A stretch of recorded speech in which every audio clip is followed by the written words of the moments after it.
बालाघाट जिले के double money मामले में निवेशकों के लिए बहुत बड़ी राहत देने वाली खबर यही है कि जिन्होंने पैसा जमा किया है, डबल मनी में पैसा लगाया है, जिनके पास चेक और अन्य सबूत उपलब्ध है, उन्हें पैसा वापस मिल सकता है। इस बात की जानकारी बाकायदा प्रेस के सामने आकर पुलिस अधीक्षक बालाघाट ने प्रेस को दी और बताया कि एसआईटी के चीफ जो है बालाघाट नगर अधीक्षक मयंक कुमार तिवारी साहब हैं, उन्होंने भी प्रेस से चर्चा की और बहुत सारी जानकारी दी। उन्होंने बताया कि बाकायदा एक हेल्पलाइन नंबर जारी किया जाएगा जिस पे वो शिकायत कर सकते हैं, एक फॉर्मेट होगा उसके आधार पर शिकायत कर सकते हैं और प्रत्येक व्यक्ति को एक अमुक तारीख दी जाएगी उसकी शिकायत सुनने के लिए। एक साथ सबकी शिकायत नहीं सुनी जाएगी, जिससे प्रॉपर शिकायतें सुनी जाएगी। लगभग 14 करोड़ रुपया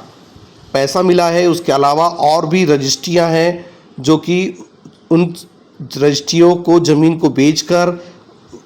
उसकी वसूली की जाएगी और निवेशकों का पैसा वापस किया जाएगा। ये निवेशकों के लिए बहुत बड़ी खबर है, इसलिए खबर के अंत तक बने रहिए और सुनिए कि क्या जानकारी दे रहे हैं बालाघाट पुलिस अधीक्षक श्री आदित्य कुमार मिश्रा साहब और नगर पुलिस अधीक्षक और इस एसआईटी के चीफ मयंक कुमार तिवारी साहब।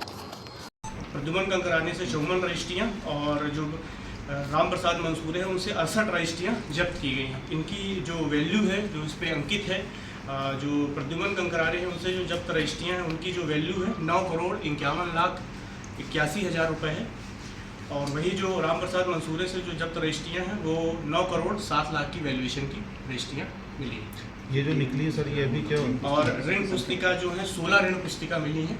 और इसके अलावा जो चेकबुक खाली मिली है वो 7 मिले हैं। और जो निवेशकों के जो चेक मैंने जैसे बताए थे, जो लोग फोटोकॉपी जो निवेश करते थे, ये लोग अपने पास एक प्रतिबिंब आधार कार्ड रखते थे, तो ऐसे 617 चेक मिले हैं। इसमें अगर जो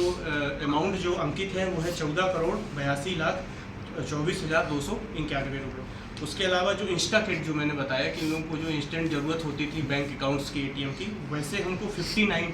जो है वो बैंकों की इंस्टा किट मिली है, जिसमें सब में एक पासबुक, एक चेकबुक और एक एटीएम है। मैच्योरिटी चेक जैसे मैंने बताया कि जो लोगों को ये पैसा वापस कर चुके थे उसकी संख्या 25 है। एक हमको पीओएस मशीन भी मिली है जो ये लोग एक्सिस बैंक की है और ये लोग इसको एटीएम से लेन देन करने के उसमें उपयोग करते थे। इसके अलावा हमको इनसे संबंधित जो इनकी फर्म थी उसके कुछ हमको आयकर रिटर्न के फाइल मिले हैं, इनके व्यक्तिगत के और फर्म के जीएसटी रिटर्न के वो मिले हैं लगभग 18 प्रति में।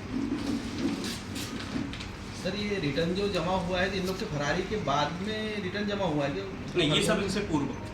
पहले की मतलब सब पूर्व 23 के पहले। हाँ, जब इन पे इनके फरार होने से पूर्व कहीं।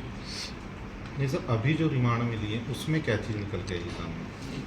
यही पूछताछ के दौरान यही चीज़ें जो पूर्व में इनसे उस समय जब 170 के ये लोग गिरफ्तार हुए थे, उस समय जो मुख्य आरोपी थे सुमेंद्र कंकराने व इनके जो परिवार के लोग, उनसे उस समय ये चीज़ें जब्त नहीं हो पाई थी और ये चीज़ें अब इनके परिवार के सदस्यों से उनके घर से ही जब्त हुई, घर के उससे ही प्रांगण से जब्त हुई हैं, जिससे ये अपराध को आगे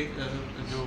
विवेचना है उसमें ये काफ़ी सहयोगी रहेगी। तो रजिस्ट्री इनके ही नाम से या किसी रजिस्ट्री इनके परिवार के ही नाम से है, सोमेंद्र के नाम से है, कुछ प्रद्युम्न के नाम से है, कुछ राम प्रसाद मंसूरे के नाम से है और कुछ अपने कामेश के नाम से। इस जमीन जिले की बाहर भी खरीदते थे। आज हम लोग इसके बाद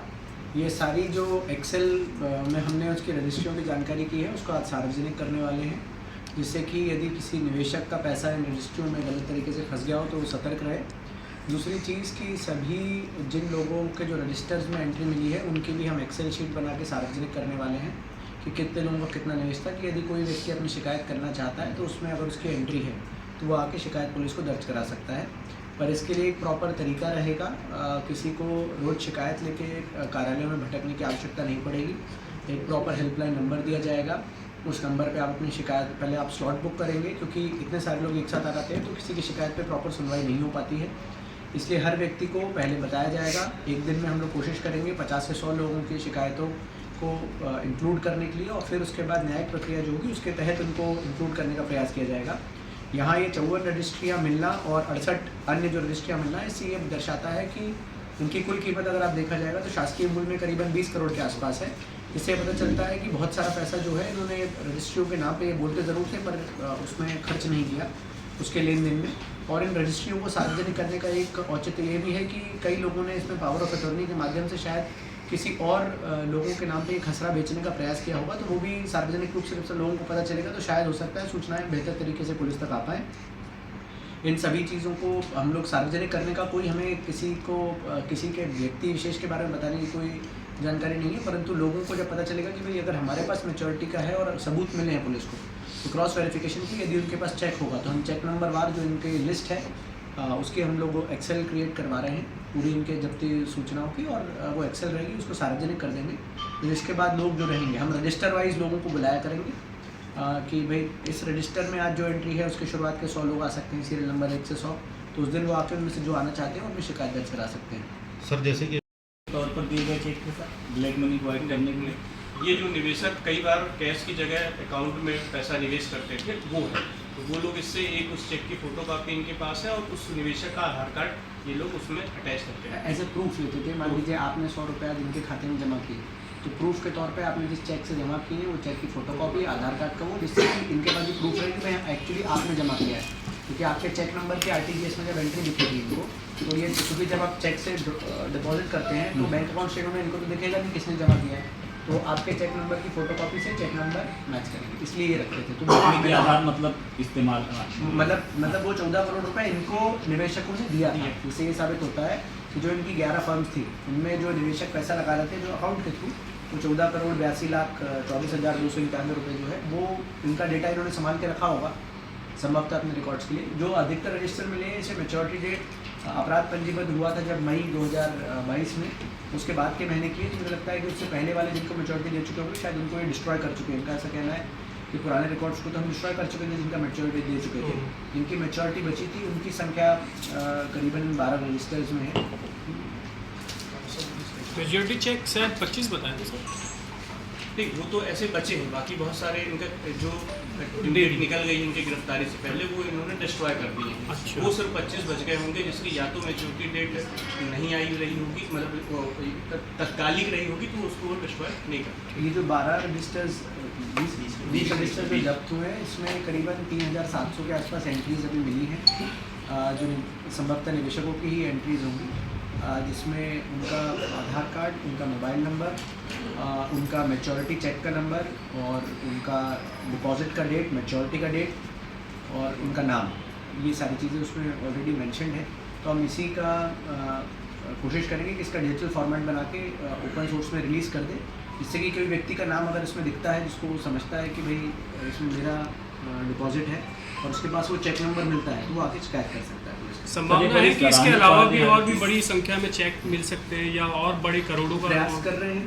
मतलब अमाउंट का देखते हैं जैसे जैसे विवेचना में आएगा उस हिसाब से मुझे करना पड़ेगा। एक्चुअली समय ज़्यादा हो जाने के कारण कई बार जो कैश अमाउंट्स रहते हैं वो लोग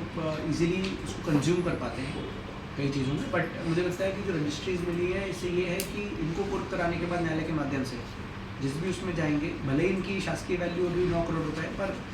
कभी कभी कमर्शियल, कुछ कमर्शियल भूमि होंगी, कुछ नॉन कमर्शियल भी होंगी, तो इनका वास्तविक रेट मार्केट में हो सकता है कि जब न्यायालय इनका आदेश से कुर्क करे हो सकता है कि ज़्यादा बेहतर रेट मिल सके, और जितना हम कोशिश करेंगे जितने ज़्यादा से ज़्यादा रेट मिल सके, जिससे कि वो निवेशकों का पैसा रहेगा तो उसको न्यायालय में वापस जमा करा के निवेशकों के पास फिर कोशिश करेंगे कि जितने ज़्यादा निवेशकों को पैसा दिलाया जा सके। सर आपने कहा कि 100